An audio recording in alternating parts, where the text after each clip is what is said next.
നീലഗിരി പന്തല്ലൂരിലെ ജനവാസ മേഖലകളിൽ ഭീതി പരത്തിയ ബുള്ളറ്റ് കൊമ്പനെ തമിഴ്നാട് വനംവകുപ്പ് മയക്കുവെടിവെച്ച് പിടികൂടി. അയ്യൻകൊല്ലി അംകോ തേയില ഫാക്ടറിക്ക് 200 മീറ്റർ അകലെ വെച്ചാണ് കാട്ടുകൊമ്പനെ പിടികൂടിയത്. തുടർന്ന് താപ്പാനകളുടെ സഹായത്തോടെ മുതുമല തൈപ്പക്കാട് ആനപ്പന്തിയിലേക്ക് കൊമ്പനെ മാറ്റിയിട്ടുണ്ട്. വിവരങ്ങളുമായി വയനാട്ടിൽ നിന്നും രതീഷ് വാസുദേവൻ ചേരുന്നുണ്ട്. രതീഷ്, ഭീതി ഒഴിഞ്ഞോ? എന്താണ് വിശദാംശങ്ങൾ?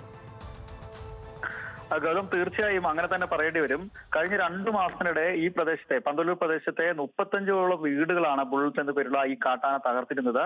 നാട്ടുകാരുടെ സ്വൈര്യവിവരം തീർത്തും ഇല്ലാതായ ഒരു സാഹചര്യത്തിലാണ് കൂടുതൽ ശക്തമായ രീതിയിൽ വനംവകുപ്പ് ഈ കാട്ടാനയെ പിടികൂടാനുള്ള ശ്രമത്തിലായത്. താപ്പാനകളായ ശ്രീനിവാസൻ, ബൊമ്മൻ എന്നിവരുടെ നേതൃത്വത്തിൽ ദിവസങ്ങളോളം ഈ പ്രദേശത്ത് കാട്ടാനയെ തുരത്താനുള്ള ശ്രമം നടന്നിരുന്നു. തുടർന്നാണ് ഇന്ന് വൈകിട്ട് ആംകോ ഫാക്ടറിക്ക് സമീപം വെച്ച് കാട്ടാനയെ മയക്കുവെടി വെച്ചത്. തുടർന്ന് താപ്പാനകളുടെ സഹായത്തോടെ ലോറിയിൽ കയറ്റി ഇപ്പോൾ മുതുമല തത്തക്കാട് ആനപ്പന്തിയിലേക്കാണ് ഈ കാട്ടാനയെ മാറ്റിയിട്ടുള്ളത്.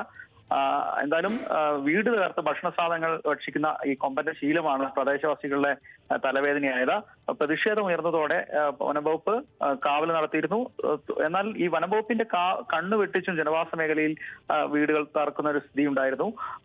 ഇതോടെയാണ് കൊമ്പനെ പിടികൂടണമെന്ന പ്രതിഷേധം ശക്തമായത്. തുടർന്ന് വനംവകുപ്പ് വളരെ സജീവമായി ഇറങ്ങുകയായിരുന്നു. അങ്ങനെയാണ് ഇന്ന് വൈകിട്ടോടെ ഈ കാട്ടാനയെ മയക്കുവെടി വയ്ക്കുന്ന സാഹചര്യത്തിലേക്ക് എത്തിച്ചേർത്തത്. ഇപ്പോൾ തൊപ്പക്കാട്ടിലേക്ക് കാട്ടാനയെ മാറ്റിയിരിക്കുന്നു. ഗൗതം, ശരി, വയനാട് നിന്നും രതീഷ് വാസുദേവനാണ് വിശദാംശങ്ങൾ നൽകിയത്.